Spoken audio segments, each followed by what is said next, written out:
Another episode. Another one. I know. Back again. What's going on? Big facts. Chilling, man. How you doing? Yeah. Blessed. Blessed. Got the little one. Working on new music, as Okay. always.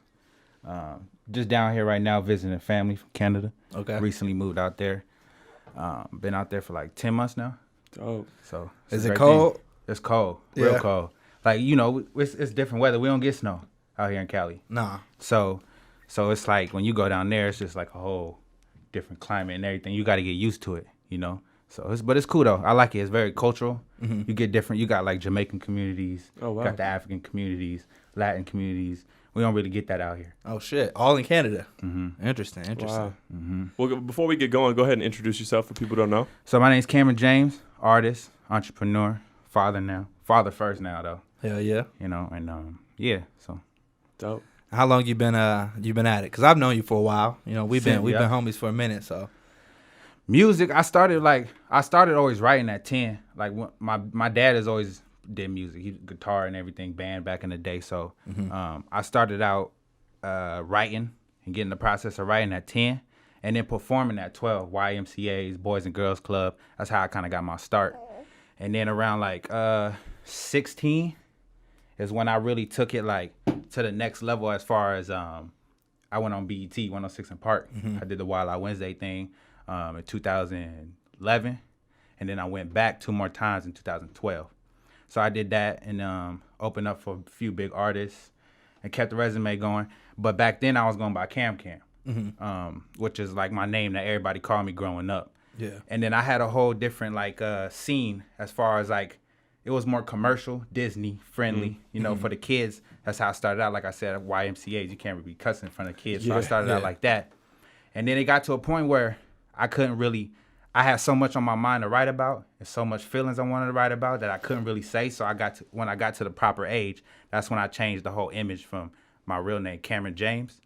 So that way the authenticity went with my name change and then all the stuff I wanted to talk about. That makes a lot of sense because it's Right. like you're putting it on your name. So it's like Yeah. everything I'm saying from here on Right. is true. Right. Yeah. And then not only that, it was like I didn't want the Cam to carry over from like the image of when I was doing the commercial stuff. You know what I'm saying? Because it's hard. Sometimes it's hard to transition to, you know, like I said, the commercial kiddie stuff, and then you try to transition over to the more Real life rap. Real life rap. Yeah. Exactly. Yeah. You don't take them you don't take people seriously. You're like, man, you should have been doing that. But at the time, you know, 12 and 13-year-olds, it wasn't popular, you know, to rap about stuff like that. Yeah. You know? I mean, and I was working. You know, did you have like pushback from your management? Kind of, they were like, yeah, maybe you shouldn't go that route. Maybe you shouldn't. Well, my pops was my manager for the longest. Okay. Because like I said, he was in music, so he invested a lot of time working with me and stuff. So I was working with him for the longest, but then he had kind of like he wanted to go the commercial route. You know what I'm saying? There's more money into it. Facts. But like how I was feeling, I always had stuff on my chest that I wanted to get out that was real, and I always wanted to put that real music out. And like I said, at the time, it wasn't really acceptable. So we kind of took a step back. I took a break because I wanted the transition to go smooth. I didn't just want to dive into that. So like I said, I kind of took a little break, and then slowly started building up the Cameron James from the Cam. So I did that like around 18, 19. Took like a year off, and then he's still invested as far as like giving me advice and stuff. But like me being older, I kind of just wanted to put it on my own, and then whatever support or whatever help he can give me, he still does. So That's dope. Go ahead. So making music for 10 plus years, right? Yeah. You ever get to a point where you're just like, man, fuck this. I don't want to do this anymore. all the time. As of right now, you know, like you get like that, and you want to call it quits, but if you call it quits early, you never know if you're gonna get there. You know what I'm saying? So it's like you got to just keep on going, and eventually your time will come. And if you're gonna put out real authentic music, it's gonna take time anyway. Yeah. You know what I'm saying? And it's gonna last once it hit. Facts. You know what I'm saying? Because you can't deny real music. So that's how I pretty much approached it. That's dope. Well, so I'm curious on the kind of commercial side. You kind of compared it to like Disney style. Yeah. How did you feel doing that? Did you, like you were saying, you kind of always had that urge, like, damn, this is dope, and like I'm making more of a buzz this Right. way, but So it was really it was cool at the time because it was working, right? So with the age and everything we was doing, like I did, I worked with Nick Cannon and Monster Products, his Intune headphones. I did that for him a little bit, and Kelani was on the team for a minute too. So I did that at a young age, so it was working. But like I said, deep down inside, I had real issues that I want to talk about. I wanted longevity, you know what I'm saying? And that, like I said, that transition was going to be kind of hard trying to do that. So, like I just really just stuck to it and then just kept progressing. Do you think a lot of the fans have transferred over to Cameron James from Cam Cam? Yeah. Even the ones that was from like middle school to high school when I was Cam Cam, like they stayed on it, and they really, when they heard the new stuff, they really appreciated what I was doing. That's dope. And they rode with me the whole way basically. And then the people who didn't know me before Cam Cam, they like, oh, this dude tight, so they continue to rock with it as well. That's sick. Because I bet from a certain perspective too, because you said they were kind of in the younger ages when you were doing the Cam Cam stuff, Right. so they probably almost grew up into that transition with you. They probably were having that transition themselves, then that's dope. And then it's funny too, because a lot of people like I said, knew me from when I was going by Cam Cam. A lot of people joke and they be like, "Oh, what's up, Cam Cam?" So they still call me that as a like a little joke, but it's cool. Yeah. It's all love though, because they just, like I said, those are people that's real authentic fans that really stuck with me the whole way. So it was cool to see that. Like they basically grew with me. Yeah. That's dope. Is it hard, kind of, gaining a new fan base in a whole new country? Is it different being out there as far as like the rap scene compared to the Bay Area? The rap scene out there is probably just as big, really. I mean, you got the whole Canada, they got their own wave, and it's really popping. Other than Drake. Right.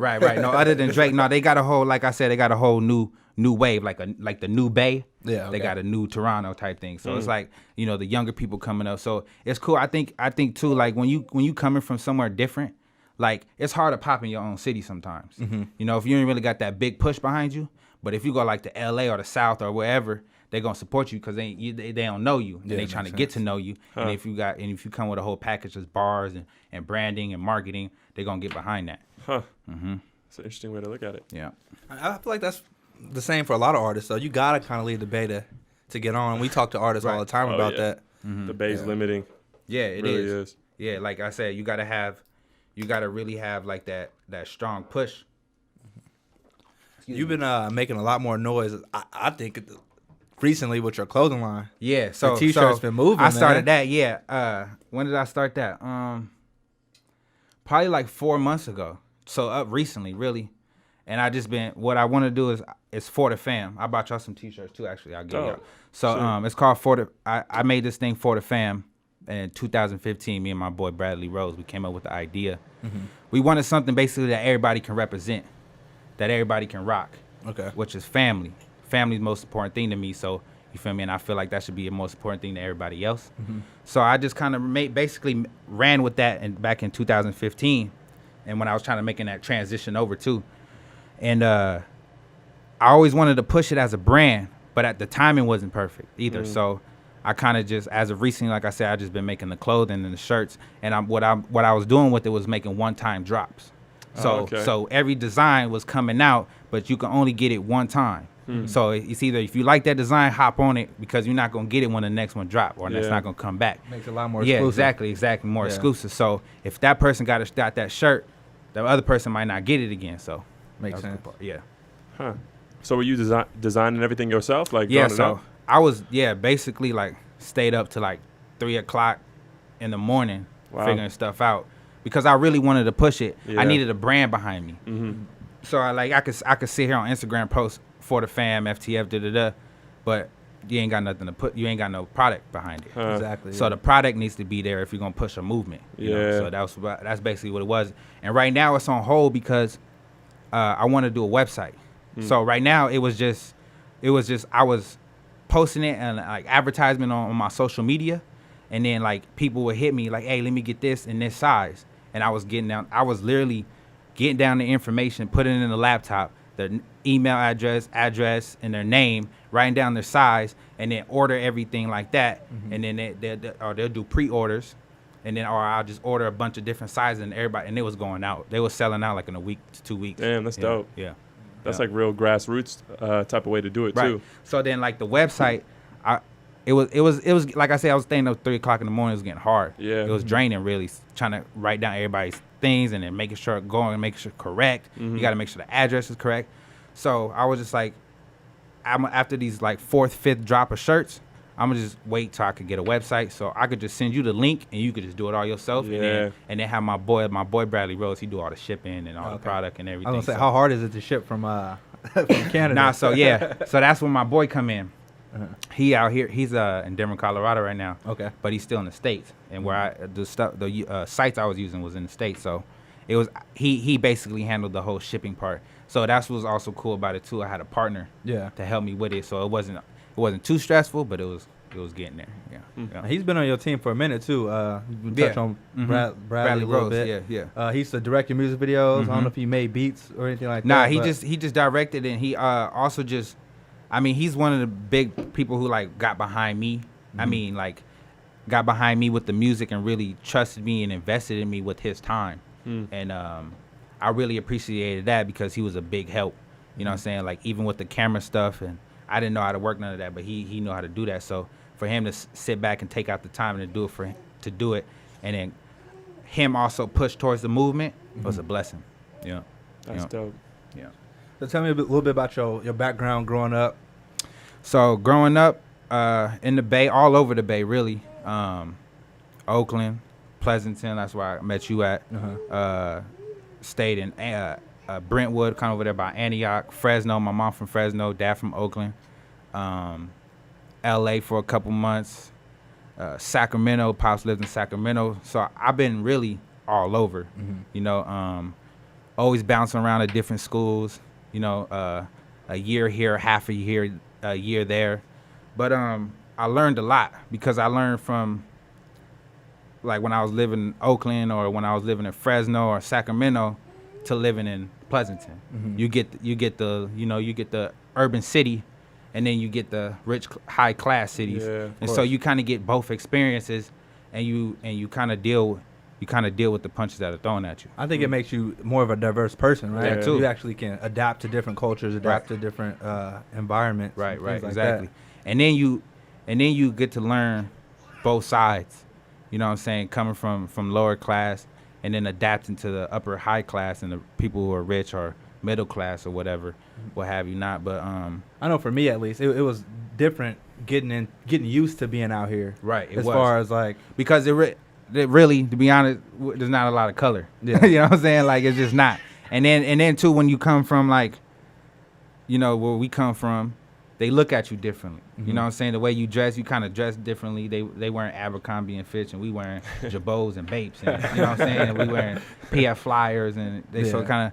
But you kind of, like I said, you got to adapt to that. Yeah. You kind of got to roll with the punches. So, but it was cool because I got, like I said, I got through different experiences, moving and stuff like that. So it was cool. Made you well-rounded. Right, basically, yeah. I see you got your friend on your pendant there. Yeah. And I know something unfortunate happened to her. Right. And that was more of in a suburban area or like more in the hood? That was in Richmond. Oh, okay. So I was gonna say. Yeah, that was in Richmond. Yeah, she had got not too deep, but she had passed away. She got shot. Basically, it was a gang initiation for the people who shot her. Oh wow. Yeah, he was like 14, 15. Damn. Rest in peace, Allie. Yeah. So I grew up where actually met her when I first moved to Pleasanton in middle school. So I met her because we lived in the same townhouses.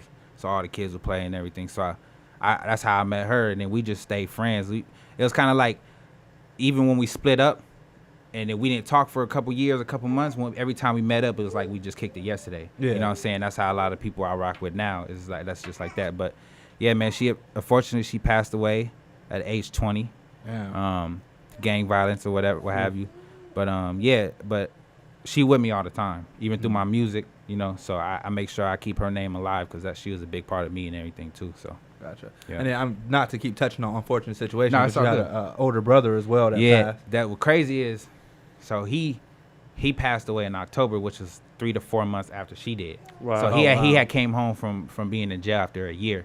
He had got a little situation, and he came home, and then I think he came home on a Monday, and then that Friday he had passed away basically from a drug overdose. Oh, man. And then his friend, whoever he was with, didn't find him till like 20 minutes later in the bathroom. Oh, so shit. that's how that happened. And the way he passed away, because he choked on his spit. Oh, so shit. it kind of could have been prevented if someone got to him right away. Uh-huh. You know what I'm saying? But he was just laying up there, and it was a hard time at first. But you got to realize that they with you, and you just gotta, whatever you do, you gotta do for them and do for them in their name. And whatever you was doing wrong, just switch it and do a positive and do something positive for them. Yeah. You know, so just basically better your life and just move for them. Mm-hmm. Yeah. Is it interesting? I mean, at least growing up, did he teach you a lot as far as like music wise or like street wise? My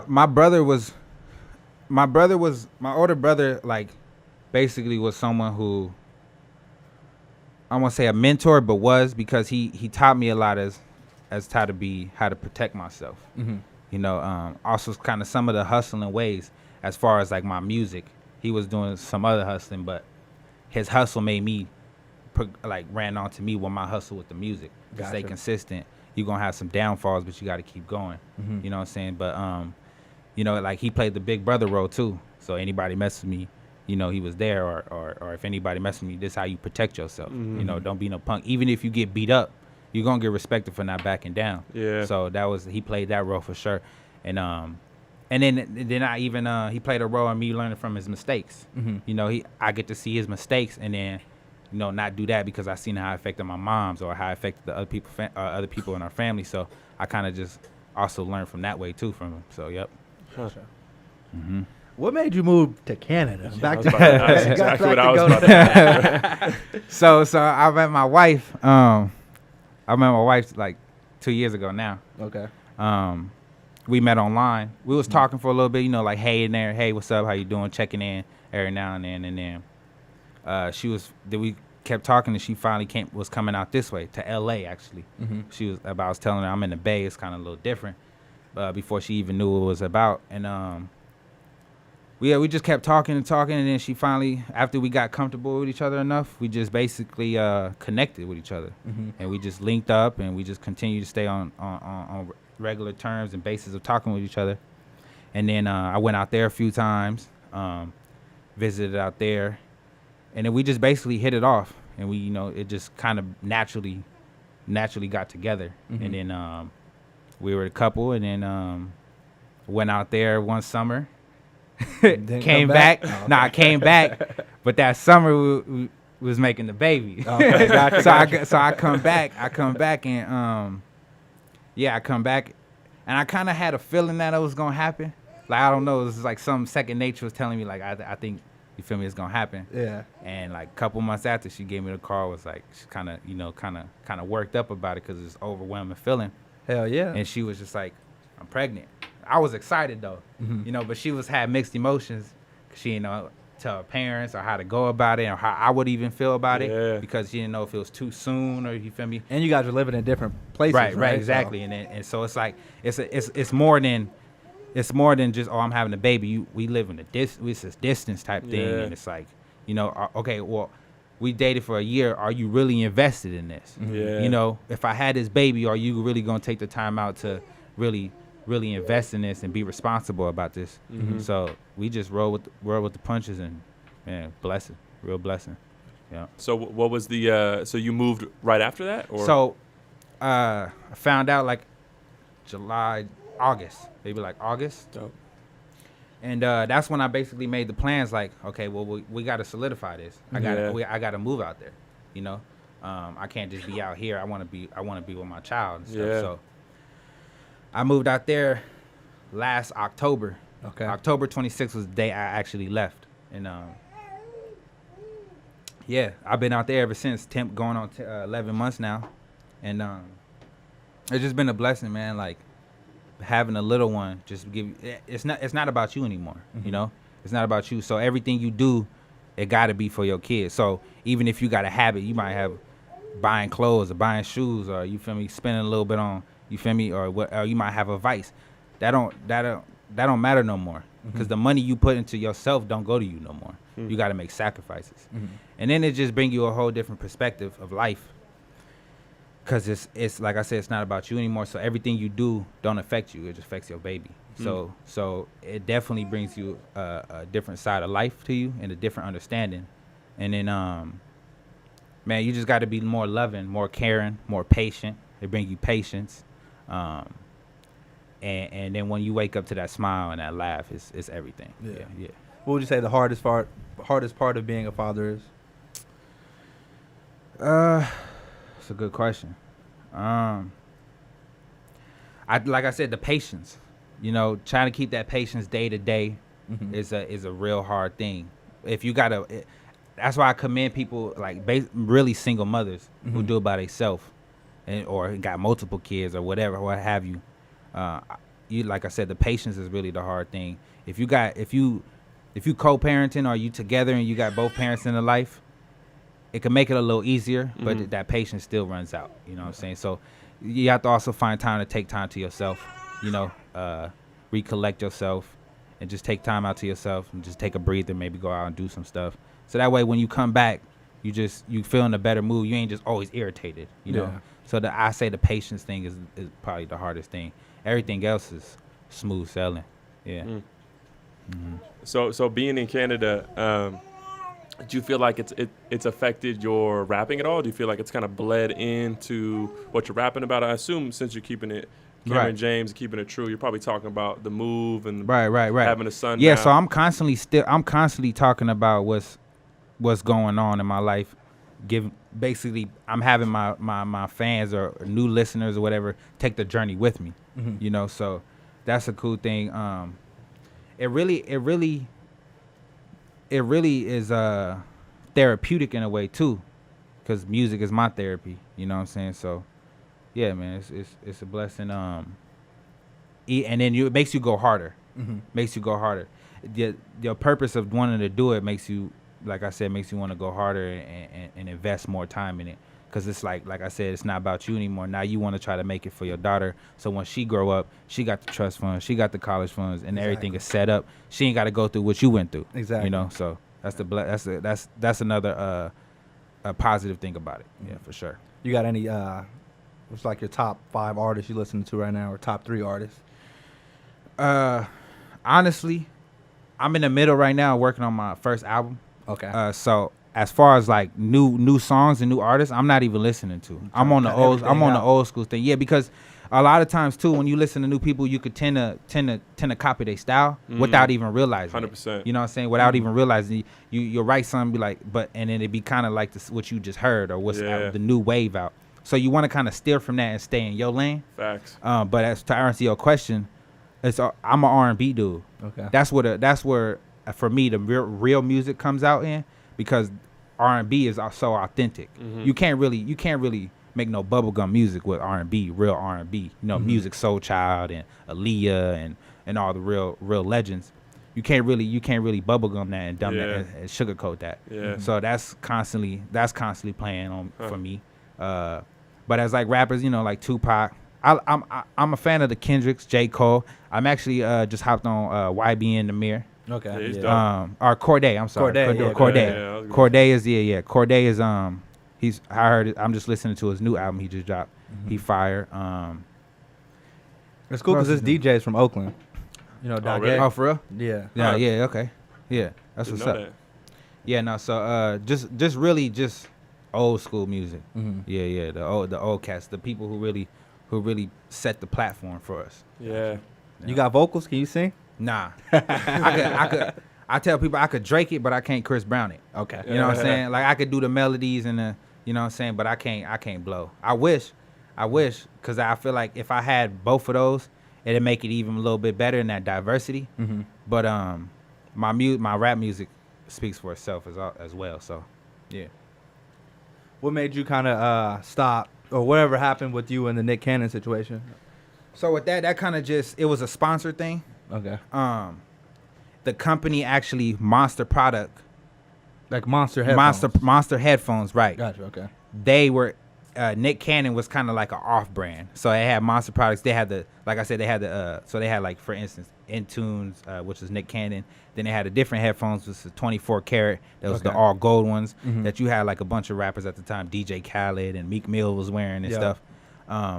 So it's pretty much, like I said, it was a sponsored thing. So I was with Monster Products, but I was pushing the Into Nick Cannon line. Gotcha. Because it was more for the kids. That headphones was more for the kids. They had the different colors and the different stuff. So each headphone they made catered to a certain audience. So like I said, at that time I was catering to the kids. Gotcha. So that's what I was rolling on. But what it was is too that transition was kind of what stopped that too. Because like I said, I was doing this for the kids, and the transition was kind of different. So, and I had wanted to take a break, but then the Monster Products too, they really, after Beats had spiked them, it kind of got pushed to the back too. So yeah.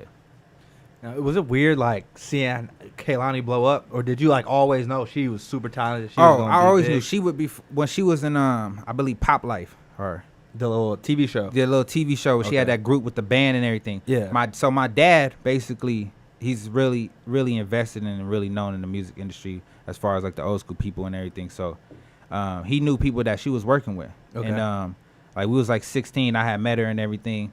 That's when she was fresh off the TV show and everything. So I always knew that she was a star.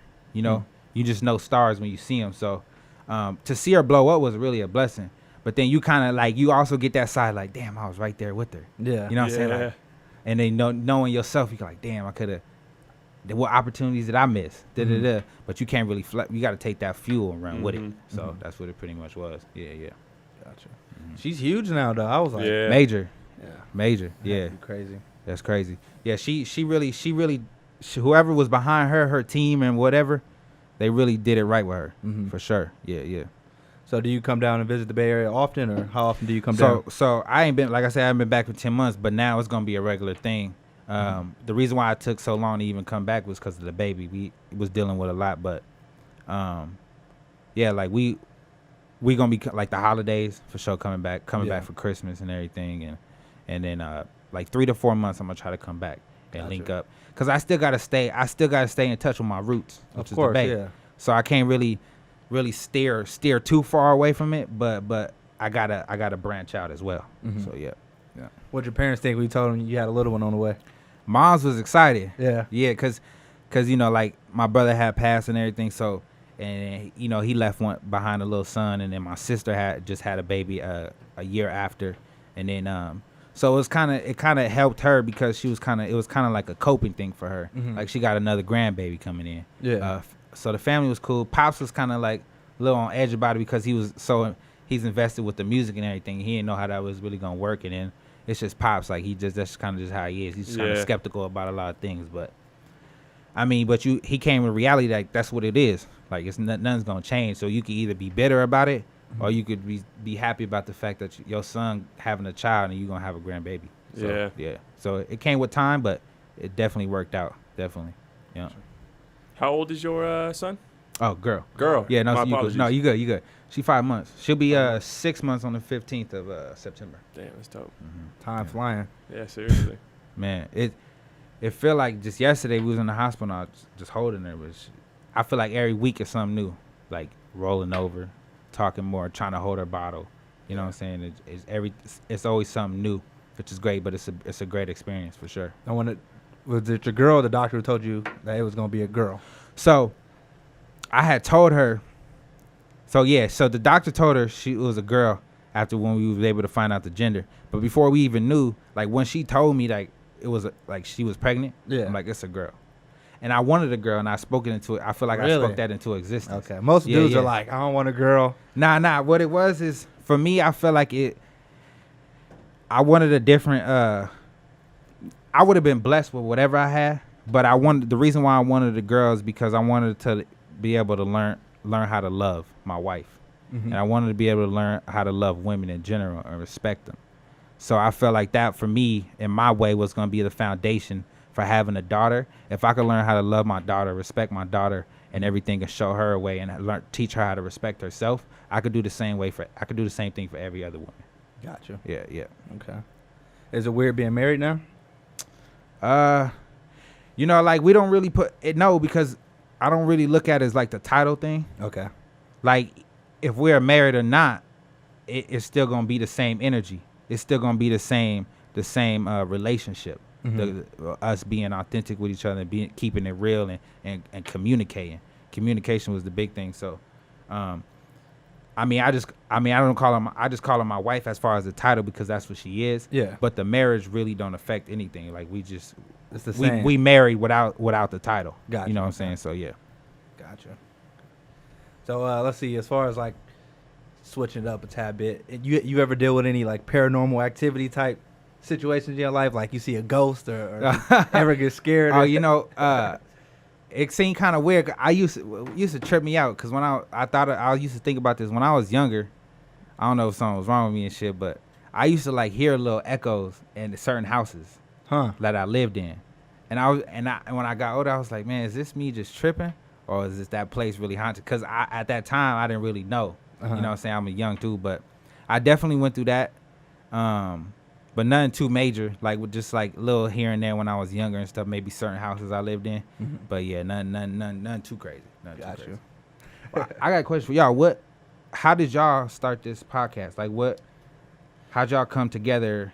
Yeah, I don't know if anybody ever asked y'all that. I don't think so. No, I was doing a little interview show prior to this, and I kind of had started working a lot more, so I couldn't continue to do it. Right. And then he had started working at a new location. He started his own brand and started, building his own business. Okay. And they set up a podcast room. So he was like, "Hey, you want to collab and make it happen?" That's kind of how I think it started for us. 100%. Yeah, I was doing a lot of the music stuff and a lot of working with businesses, and I was like, damn, we need to get some content out here. They built a podcast room, this one. And I was like, damn, like, well, I'm going to get on that. And I was trying to think of people who would be good to co-host because, like, shit, like, I don't want to do it by myself. No, it's always good for, have a team. Exactly. And Rob was the first person I thought of because he's been around helping with music and stuff for a while. And then he had the interview show. I was like, oh, perfect. And then we did a pilot episode, and it went super well. We're like, fuck yeah, let's do it. Yeah. Okay. That's dope. So how'd y'all meet exactly? Shit. Football? Was football, it before yeah. Football? Okay. I think it was football. Yeah, like What's 8th grade. city? Pleasanton. Oh, Yeah. Pleasanton. Okay. 8th grade. Yeah, we played on, was it 8th grade? I think so. PJFL? 8th grade, Eighth grade, yeah, we on played the on- Titans. Okay. On the same team. All right. And now we was always cool throughout high school and shit. Right, Whenever right. I see him, what's up? Yeah, show yeah. love and shit like that. I got on a couple of his songs. Early Okay. on, Yeah, SoundCloud stuff. Yeah. Right. So yeah, we always been cool though. Right. And then we finally just made it a lot more official when we started doing this. Yeah. Well, we were trying to do a show before the podcast too. We were trying to do like a more game show type situation. Gotcha. Just timing wasn't working out, and then this happened. We're like, boom, and it just run with it. Yeah. Yeah. Nah, I feel like podcasts is the new things now. Like I'm even on podcasts. Like I can't sleep really, so I fall asleep to podcasts. Like I said, I was telling y'all, like last night I was even studying y'all stuff last night, just trying to get a feel what y'all questions y'all ask and everything. But just basically doing my homework. That's what I do when I want to do something seriously. I do my homework. But yeah, podcast is a new thing. Like I'm even watching like the Joe Rogan and like Mike Tyson hot boxing and stuff, and even the Joe Budden podcast. And I feel like that's the new wave right now, and it's working. It's working a lot. So and then I see what y'all doing. It's progressing. Yeah. And when I seen it, because I know him, I was like, bro, I gotta come link with y'all. Like what y'all doing is real cool. Y'all basically making a platform for anybody who want to, entrepreneurs, artists who want to come and tell their story. And I think that's a great thing. So that's what we need, especially when you're trying to come up. Y'all trying to build your name, but y'all trying to build your name with other people who probably a little higher or also a little lower or at the same level. Yeah. Y'all just working with everybody. So Exactly. I feel that. Yeah, it's cool because, you get to know the person you're talking to as well, and then the viewers get to know them. It's just like so much has already come from the podcast in general, just from like meeting people, linking up, outside possibilities and stuff. Right. People reaching out, trying to get on. It builds at different avenues for sure. Exactly. So this podcast can lead to commercials, sponsorships, stuff like that. So I feel it. That's what we going after. Shit. Yeah, we need some sponsors. Yeah, no, it's gonna work. Y'all just gotta just stay consistent, speaking into the universe, and it's gonna work for sure. Exactly. So no matter if it may take a while, But if, like I said, if it's real and people love and captivate towards it, it's gonna last forever. Yeah, 100%. It's always road bumps too when you're doing new stuff like camera problems and shit. Yeah, no, I feel that. But you just gotta roll with them. Yeah. Roll with them for sure. So have you been seeing this whole Popeyes chicken sandwich craze? Going crazy over it, man. Have you had it yet? Nah, I ain't had it. I ain't trying to get trampled by it. Yeah. You know what I'm saying? I done seen people fighting over it. Man. Videos, people fighting. Somebody got robbed for their chicken sandwich. Co-workers, like, man, it's just crazy. Like, yeah, it's crazy what they doing. I just seen a post. They did like something about like double figure millions. Oh yeah, Since big they time. dropped it, 37 something. The revenue was crazy. In 11 days it did. Yeah, like 11 days. Yeah, you seen that too. 25, 30 million. Yeah, something like that. So I seen that. That's crazy. I'm like all over chicken sandwich. Then I seen a post. They had posted that in Popeyes being petty. They said Chick-fil-A was being petty. They said if we opened up on Sundays, y'all wouldn't even be selling them. But yeah, I'll be seeing like memes about it or fights and videos and people just going crazy over it. But yeah, I gotta try it out. I seen a video too where this dude was trying to talk to his wife about it, trying to pump her up. He's like, listen to me, like this chicken is this it got buttermilk, bread. He said the pickles in a chicken sandwich tastes like chicken. It was hella funny. He said my tears, I was crying and sweating, and my sweat and my tears taste like chicken. I was like, these dudes is funny. They going crazy with it though. Yeah. Oh man. Y'all, you tried it? I haven't tried it. No, I've been thinking about it. My girl kind of wanted to go the other day, which is surprising because she don't really eat fast food or nothing like that. Yeah, I see. I've been trying to be off that too. Yeah, I ain't even gonna lie. Like in my house, we eat meat, but it ain't like that. Everything baked in the oven. Just trying to live a healthier lifestyle too. You mean I ain't trying to be like one of them blobs of a dad and stuff and be fat, and just trying to live healthier in general. Did your girl get you on that, or that was your idea? Yeah, no, she got me on that. Yeah. Like I went out there trying to buy snacks and she just get on my head like, we don't do that. We ain't doing that. Oh shit. Grocery shopping, like we go grocery. It's literally fruits, vegetables, and just like even to the snacks, organic stuff. Mm-hmm. But it's cool because like I can't be mad at it because like she trying to upgrade me. She trying to help me. For sure. You know what I'm saying? So that's also the plus. Like you got to have somebody in your life who just want better for you, and that's exactly what she doing. So I couldn't really be mad at that. Like at first, I was kind of like, and I want this. I want what I'm used to. I want my snacks. But she got me on the whole working out program and the whole everything. So ever since then, I was way bigger than what I was. I lost 20 pounds so far. Oh shit. You know what I'm saying? So I was like 254, went to 235. So I can't really be mad at that. You know what I'm saying? So you think it's hard when you're from Oakland?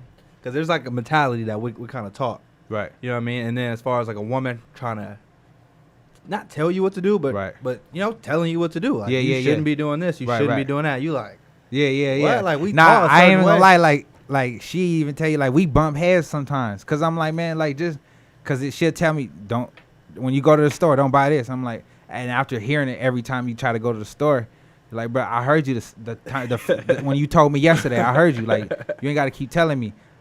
But I mean, when somebody trying to just help you better your life, you can't really get mad. It's not like she trying to tell me something that's not gonna be beneficial to me. Yeah. You know what I'm saying? So sometimes you got to take that step back and be like, okay, well, this person trying to help me.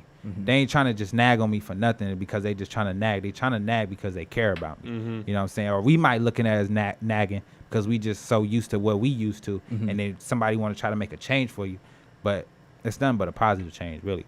So you can't really be mad at that. Those are always hard conversations to have too, because I feel like I had one of those yesterday, but like where it's like someone's telling you something positive and like part of you just wants to stay mad, right? But then the better part of you is like you right. Yeah, you're right, but you want to. Yeah. Right. You kind of just it's like that pride thing, like you want to be mad about it, but it's like, all right, fuck you, right? Yeah. That shit happened to me this morning. Yeah. My girl's like, let's go on a run. I'm like, nah, I don't want to go on a run. But then things like that too, though. When you finish your run or your workout, you feel better. Feel great. So you know what I'm saying? You like ready to start your like this morning. Like I was at my sister's and her husband got like a little bench press and everything in there, and I woke up, ate breakfast, made me a cool little breakfast and everything, hit the gym, and I was ready for the day after that. I felt so much better because when I got here, we got here on what was that, Wednesday. We got here on Wednesday, landed, and I didn't go to the gym for like the first 2 days. And then I finally was like, man, muscles was feeling loose and everything. I was feeling just like a blob. And then wifey, they don't got authentic Mexican tacos. They don't got street tacos. Out in Canada? So yeah, in Canada they ain't got they got like Latin food, but it's like Salvadorian and stuff like that. It's not real like authentic It ain't no Mexican taco. street. Right? It ain't no tacos, street. yeah. It ain't no taco. So when we came out here, we just eating tacos every day, two to 4 tacos a day, and then so we finally yesterday we finally staying at my mom's for right now while I'm down here. We went and just bought what we usually eat at home. So all the vegetables, salmon, fish, and all that shit. So fruits and all that. So we just went and got all that. So that way we don't keep going eating out. Yeah. And then it save money too. So the money that we want to spend to do free fun stuff, we can do that because we ain't got to spend money. It's a lot to eat out all the time, especially when you're 100%. hungry all the time. So it's just so we was like, man, we just gonna go grocery shopping and do it like that. Man, I live super close to Safeway. I could literally walk there in Right. under a minute. You mess with the breakfast burritos?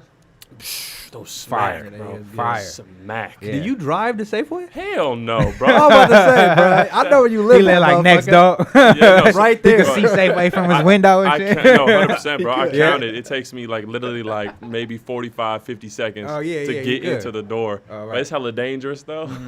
I almost wish I lived further away because I'll be just hella late night. Be like, oh, it's open 24 hours. I'm going to go get some brownies real quick.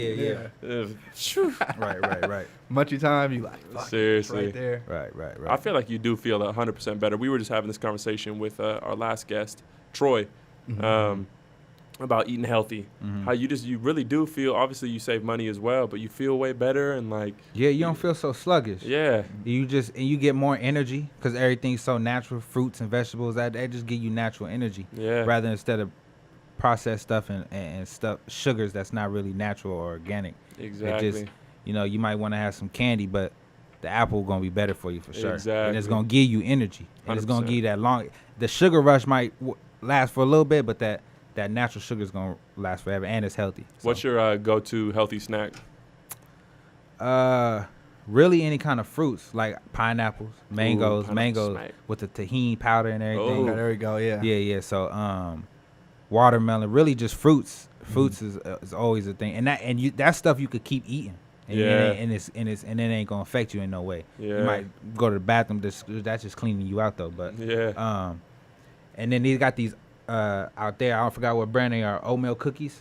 Ooh. Oh, I mess with oatmeal cookies. Those smack. But they low in sugar and everything too. That's how she is. When she the type that when you go buy some, she looking at the label. She looking at, you feel me, how much grams of sugar and Yeah. shit like that. She that type. I don't And think if I've she- ever done that, bro. No? I swear to God. Yeah, I ain't do that either. Like It's I bad. to this day I don't, and I think I just got to get in the habit. But when Yeah. I'm with her, she'll grab like she'll see like 2 different brands of oatmeal cookies. She gonna get the one with the most lowest sugars or whatever. But I can't complain. That's hella hard. The only reason I do it is because I used to be a personal trainer, so I used to have Okay. to do that to set up the plans for people. Yeah. But dude, I love the health craze because I feel like it's taking over the unhealthy food now. Like they got ice cream, little pints in there that are only like 200 calories. Yeah. With hella protein, but I can still be eating hella ice cream. Right. Like, Hell yeah, cauliflower pizzas and shit, bro. Yeah. It's coming up, I need man. to look at it that way then. I don't know. I'd be Exactly. like, Gatorade. Fuck it. Yeah. Or I could get a vitamin water, and it's a little bit better. They still sugary, but Yeah. Nah. I ain't gonna lie, I've been drinking hella Pedialyte lately. Pedialyte. Yeah. They got the little sticks, like the powder that you pour in your water bottles and shit now. Oh, I know what you're saying. Yeah. Yeah. Okay. Hella convenient, bro. If I was a father, I'd be just like a little bit for you, a little bit for me. Right. So, moving to Canada, is there something that you've been exposed to out there that you feel like is, I don't want to say is different, but something new? What's like something new that you've encountered? The culture. Yeah. The culture is way different. It got more culture, I should say. Mm-hmm. Like I said, like it's like the East Coast. If you ever been to the East Coast or New York or whatever, you got your little communities, Okay. Jamaican communities. You know, I'm talking about like from the restaurants to the owners to where the people live is all Jamaicans. You know what I'm saying? But then you got people who mess with their food, so you also meet different cultures within that culture. Mm-hmm. You know what I'm saying? Like out here, we don't got Jamaican communities. We don't No. got, you know what I'm saying, Dominicans and Puerto Ricans like that. We don't got that type of community. We got like Mexican communities or Chinatown. Yeah. You know what I'm saying? Or we got like a few Arab businesses owned or whatever. But we don't got the culture like that. We don't got the authentic food that they make. Or if they do make type of different food. It's not, like I said, it's not authentic out here. As of there, it's authentic. It's made by that culture. The business is owned by that culture. So that's a dope thing. That's sure. dope. Do you feel like people are more accepting out there? Because I know realistically in the Bay, there's a lot of kind of, I want to say, little capsules where people are kind of like, fuck everybody else. Yeah, Do you feel like in Canada people are a lot more welcoming? Like, I mean, from my experience, yeah. Like, and because of the Bay, I feel like when you talk about the Bay Area from anybody who's outside the Bay Area, they automatically captivate towards that. You know what I'm saying? So even for them, like going out there, oh, where you from? I'm from the Bay. Like, oh, okay, like, so they really captivate towards that, and they really fuck with me on that tip. Because it's different, right? It's different, exactly. So even to the accent, like I talk to be like, where you not from here, huh? I'm like, nah. Where you from? The Bay Area. Oh, okay, that's what's up. So they really fuck with me on that, and then I fuck with them too. Like, I kind of met like a couple people who do music and stuff down there. So, and the music, like I said, the music hype down there is really cool too. The music scene is dope down there too. So I want to try to work with more artists down there, but I want to make sure it makes sense. Yeah. Just don't want to work with anybody. But yeah, like I said, I want to work with people down there, and even the videographers or just to make them connections with people, so that way my fan base can be international and worldwide on that side too. So yeah. Other than making music, is there any other like hobbies or talents you got? Yeah, so like my hobby, of course, is working out 4 or 5 days a week. That's a must. Like if I don't work out, I just don't feel like myself. So that's definitely something that I hopped on recently that just beneficial. I'm starting to work with. I'm shooting vlogs. For the longest time, I just put out music. I didn't have no YouTube channel. I didn't have no visuals behind me. So for me, it was just like, okay, people hear you, but they want to see what you're doing. You could talk a good game on the microphone and say you're doing this and that, but if you don't got nothing to back it up, people ain't really gonna be interested in like that. So what I wanted to do for me is create a channel, which I just recently did within the beginning of this year. Create a channel where I could make content. So like the vlogs. So the camera thing has been another hobby. Trying to do that. Work with the camera, the clothing line, my brand and everything. Been recently working on that. So I definitely recently been trying to step out just from the music, because it's bigger than that. Once you make it in the music, they're gonna give you different outlets anyway. And then the working out thing, that kind of give you more opportunities for clothing lines and commercials. If you got that sleek look and you look fit and attractive, they're gonna want to, other brands and everything, companies gonna want to work with you. So that's also the beneficial part about living the healthy lifestyle and everything too. There's other stuff that comes with it than just for yourself. When you entertainment business, you got other people trying to look at that too. Yeah. So since you made the transition to Cameron James, I know you had some sponsorships and deals going on before then. Right.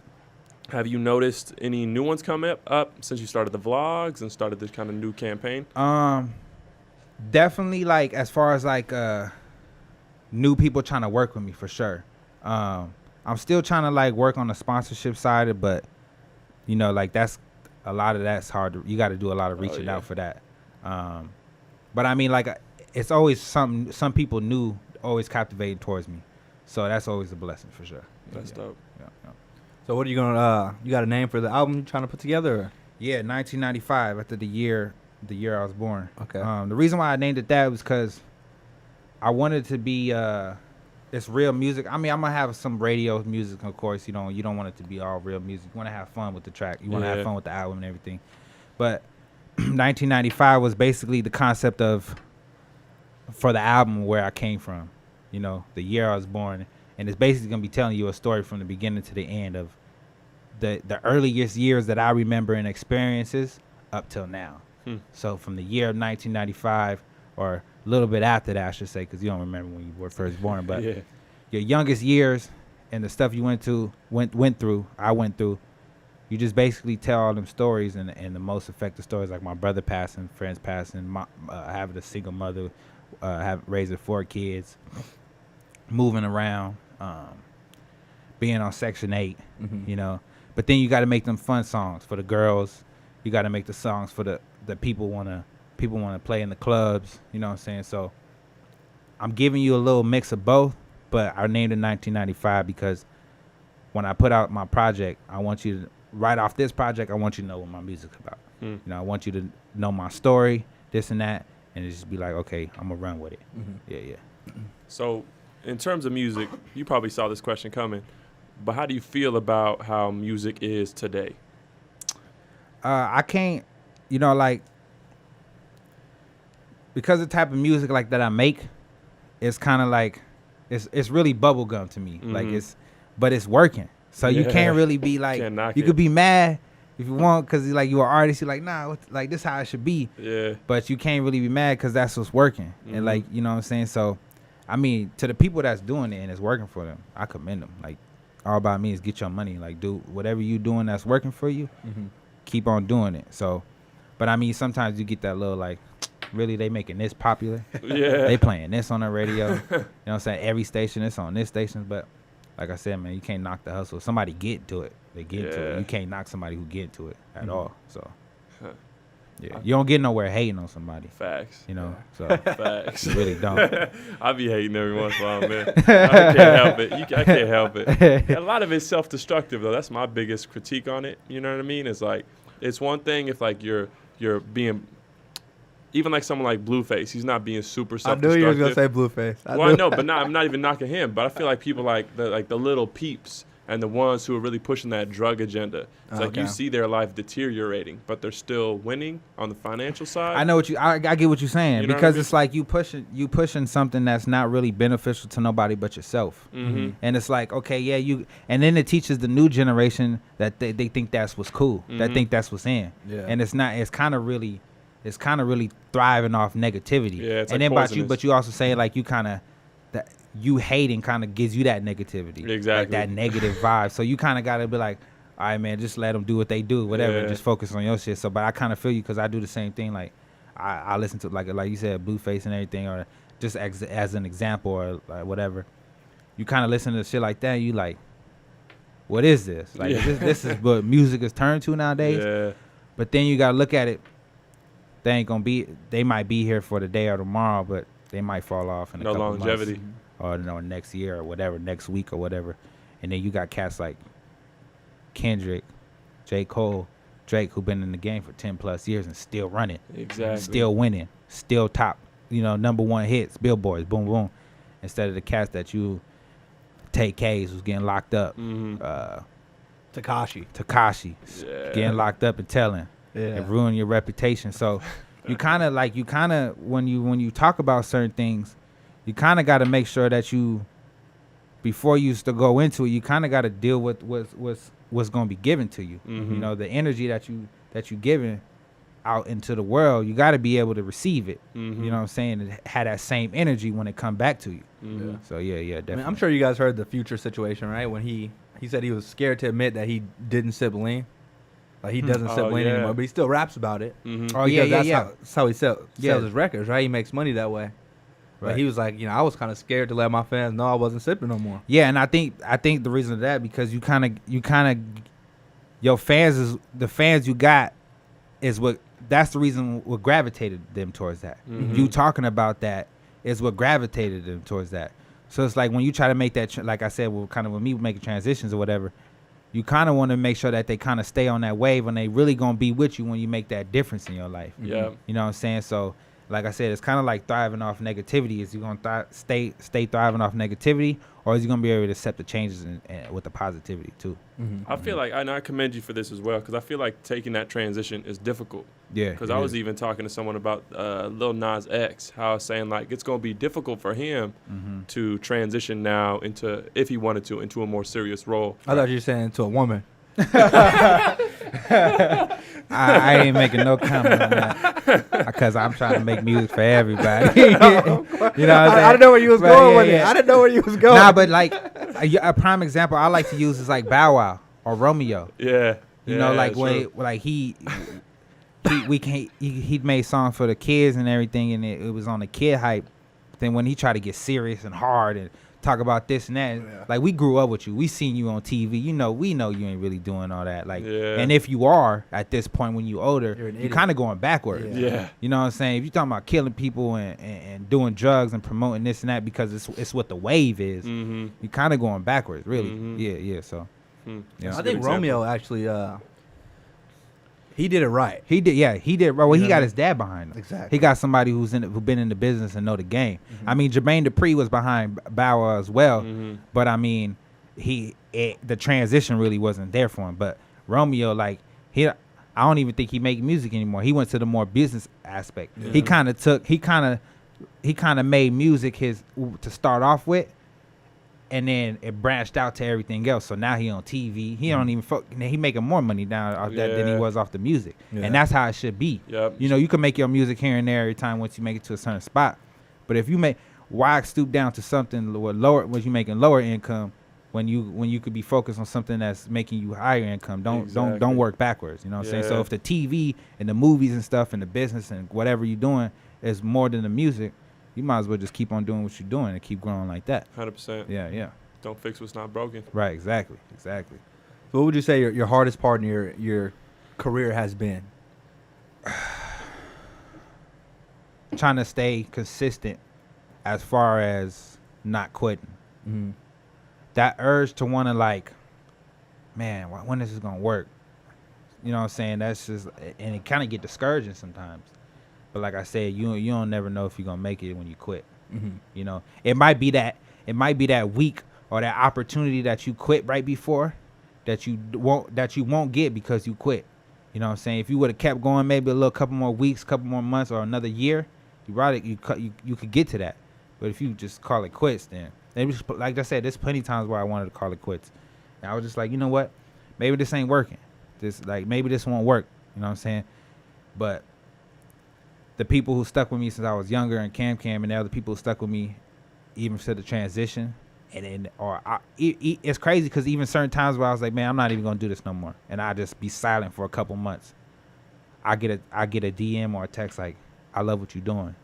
I love your music. Mm-hmm. The music, and they even tell me like the music you make now is way better than what you was doing before. Or I see the progression, or just keep grinding. I see what you're doing. Like even with the music, you doing more than just with the clothing line. You doing more than just music. You're doing trying to do the vlogs, and you trying to do the clothing line now. So when you kind of down, and then you see something like that might give you the fuel to keep going right back. So you're like, all right, you know what? I ain't gonna quit because there's people out there who really watching. And when you post things like discouraging things, people see that, and they see like, well, what you gonna do that for? And you don't want to keep doing that. You want to just stay positive, because they gonna thrive off that. Mm-hmm. You know what I'm saying? Facts. If they really mess with you too, they gonna be like, all right, well, if he going through all these hardships and he ain't quit, whatever I'm going through, give me motivation not to quit and keep on going. So yeah. I could tell you have a really positive mentality. Do you feel like you have always had that, or do you feel like you adapted it through your circumstances and kind of being well-rounded going through these different demographics and communities? Really circumstances and experience as I got older. When I was younger, I mean, I really wasn't looking at that. I was kind of young and wild too, my teenage years. But as I got older and kind of was like on my own and got 18 and had to really take on responsibilities for myself and realize people weren't going to do it for me, or my parents weren't always going to be there for me, I really just had to take initiative to do everything for myself and upgrade my life and roll with the punches, and like the experiences I was dealing with, that kind of just made me go harder. Mm-hmm. Yeah, definitely. Yeah. So we don't have to go into details on this situation. Yeah. But I remember I believe it was high school, you got stabbed. Yep. And then you had a lot of stitches. I don't know. Yeah. How I still that got the happened. scar. I still got the scar. Yeah. But do you ever think about like how far? Because it was like a near-death experience. Yeah, it was. You know what I'm saying? You want to elaborate on that a little So, bit? I mean, high school shit, you beefing with people, you know what I'm saying? Like, you know, your pride coming into play. Oh, you talking shit, da. So it was basically like me and my boy Dwayne, he had got stabbed too, so it was both of us. Mm-hmm. But yeah, like we basically was just trying to check some people about it, and dude who stabbed us, he had got his jaw broke the year before. I remember that shit. Yeah, so he had got his jaw broke, and it was, I guess, like, and we had, and then, so what happened was I had moved, like middle school, I kind of went with school with these people I was beefing with, so it kind of carried on to high school. Oh, okay. I left 10th grade to Oakland. When I went to school out there at a continuation school called Youth Empowerment. And then I came back 11th grade, and they kind of kept that, and like they kind of kept that same energy but not liking me. Mhm. I was already off that. Like I wasn't even tripping. Like I've been gone for a year. I ain't even worried about you. I'm just trying to come back. Like this is the circumstances I am. I'm back now. So, the beef for them kind of carried on, and then like they were like after school they try to start stuff, and it just got to a point where it was just like, man, like I honestly went over there to go talk to him. Like, man, what is it? Like I just got back. Like y'all really still on the same bullshit type thing. And I guess because my approach was so aggressive towards them, it kind of made it probably seem like that I look back, probably made it seem like I was trying to pop off, really, you know. But I was just so aggressive because I was like, bro, come on, we off that shit. We in 11th grade now. Like we finna, you feel me? We finna be done next year. Like we ain't finna be on. I'm not trying to be on this shit. Yeah. So long story short, I went to confront him with my boy. He was standing behind me, and then the dude who was it was two of them. The dude I was talking to, he had somebody behind him, and that's when he just out of nowhere just what? And when I looked at him, because I was talking to one bro, I was telling him like, bro, what's up? What we doing, bro? Da da da.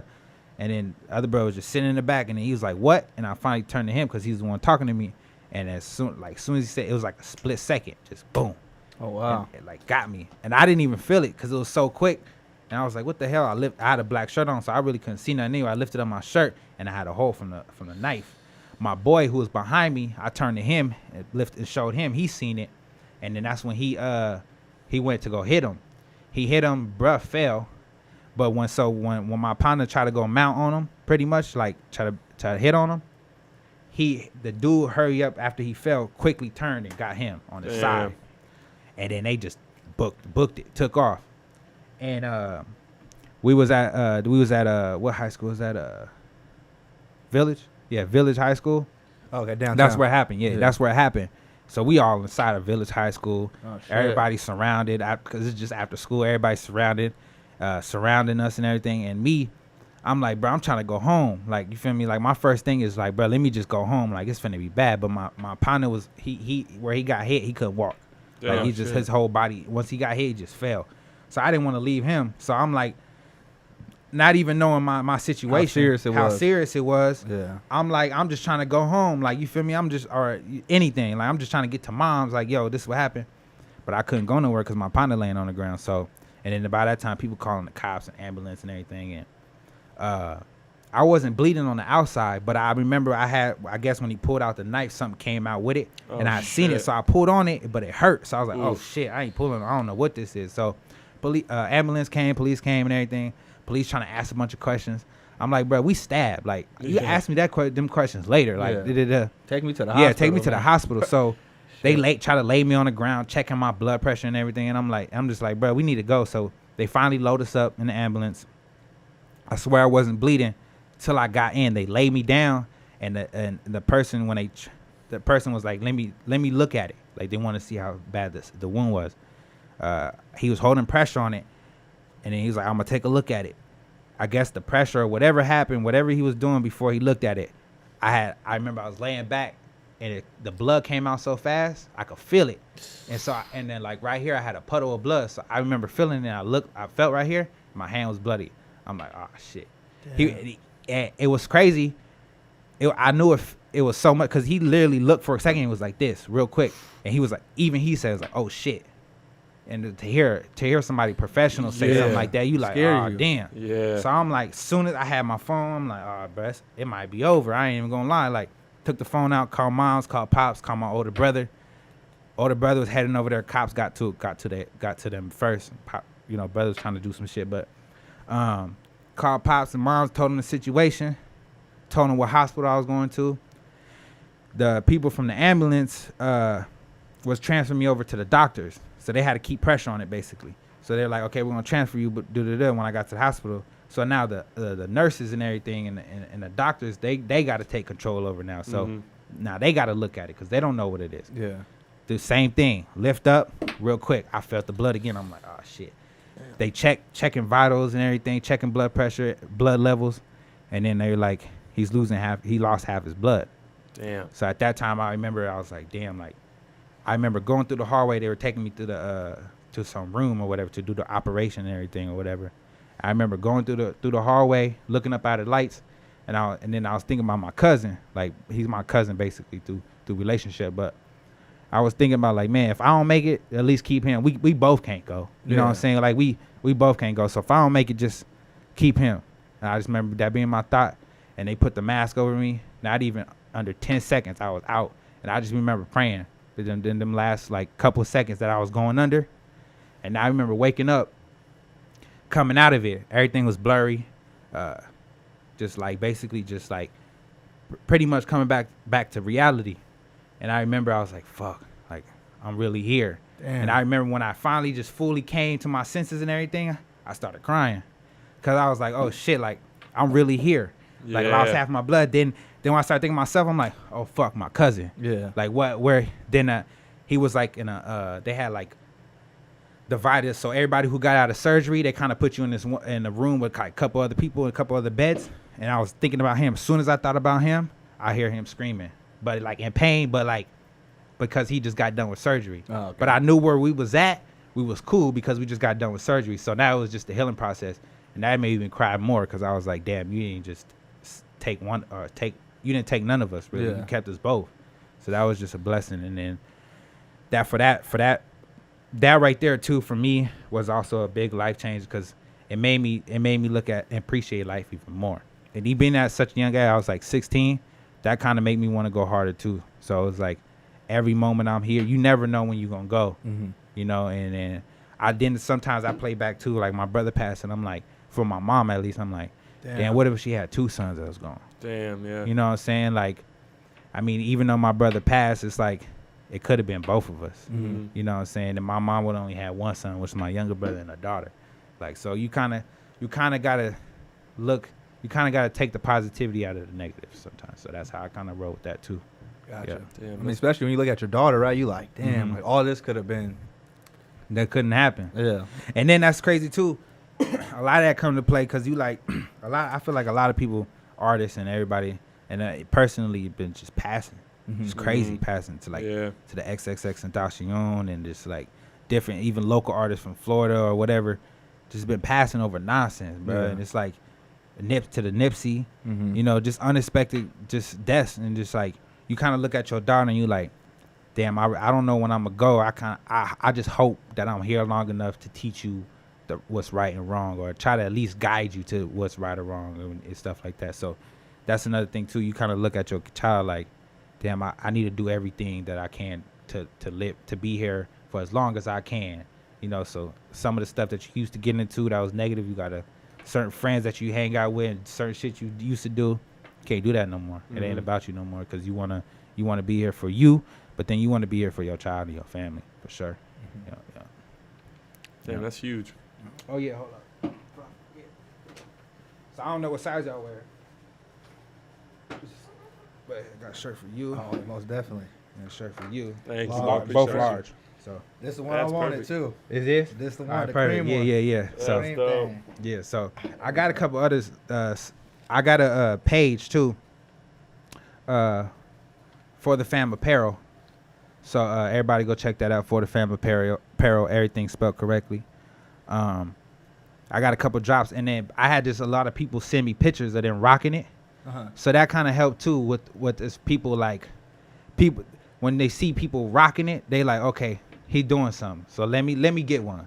Yeah. You know what I'm saying? Instead of if I didn't post, I feel like if I ain't post people rocking it or promoting it or them buying it, I feel like a lot of people it wouldn't have sold out as fast as it was. But when people copy it, like, oh, I just got the shirt, send me a picture of Doom, and I post it on the page, they're like, okay. Or people who probably didn't want to buy it, that made them buy it. Exactly. You know what I'm saying? So that was another thing for me too, and another outlet as far as like pushing myself or branding myself. That was a good thing. Yeah. That's dope. So 5 years, where do you see Cameron James? 5 years, I see myself continue to be a great father, a role model, not just for her, for family, and everybody else who's tuning into what I'm doing. Continue the entrepreneurship, branching out other than just music, and really just continue to working towards what I want to build as far as the brand and taking different outlets and continue to learning new stuff. You know, for me, it was so long as it's just music. But I learned that's not gonna work. People want diversity. They want to know what else can you do. Because if the music don't work, something else got to work. You know what I'm saying? So that's why I'm kind of working getting into the camera. I bought a camera, you know what I'm saying? I'm staying up late working with that, editing programs. You know what I'm saying? Because music don't work. Maybe I could shoot your video. That's another source of income.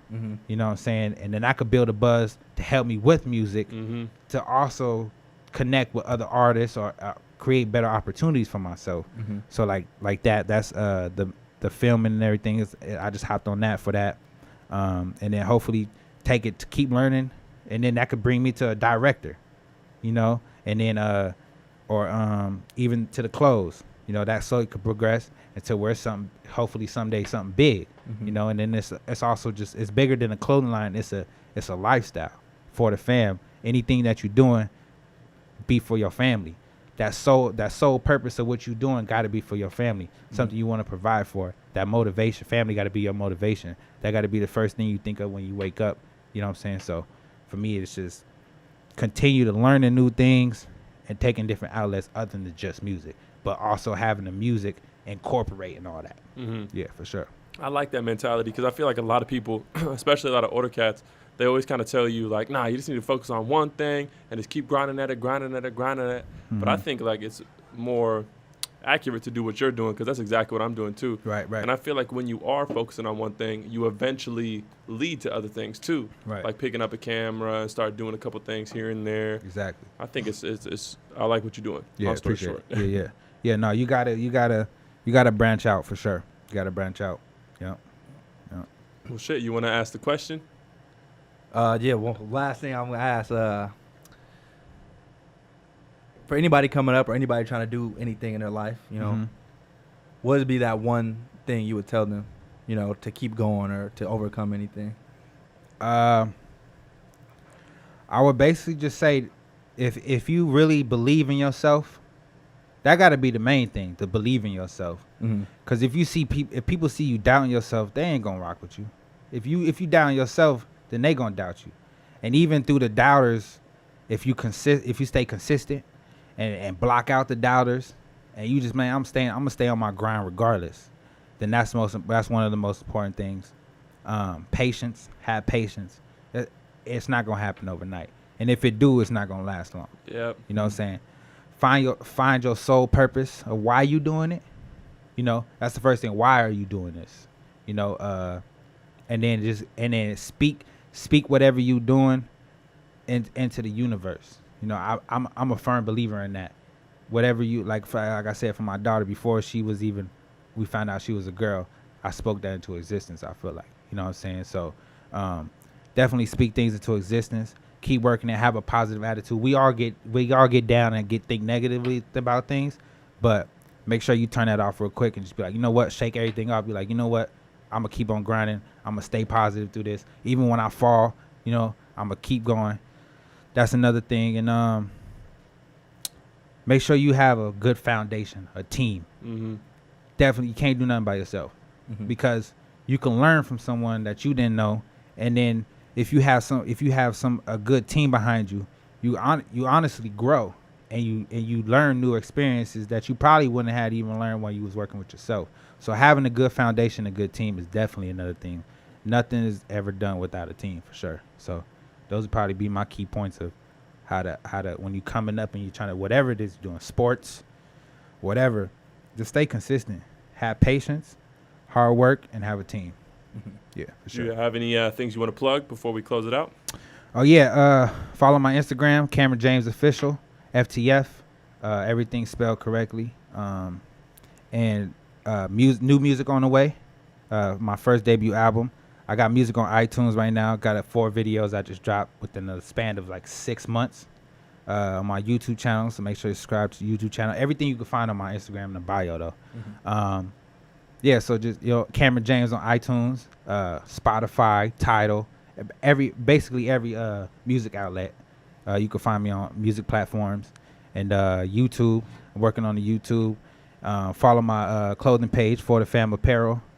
And yeah, just keep rocking with me. Just see what I'm about to do next, because I'm about to really turn it up this time. Yeah. Hell Sure. yeah. Dope. Well, thank you for coming on, man. Hey, We I appreciate appreciate it. y'all for sure. Yeah. It's nice meeting you, and nice linking up back with you for Most sure. definitely. We gotta stay on a talking basis, because like I said, what y'all doing is great, and it could create other outlets. And Sure. I really support what y'all doing for sure. Thank you, man. Yeah, it's Thank good. you. Yeah.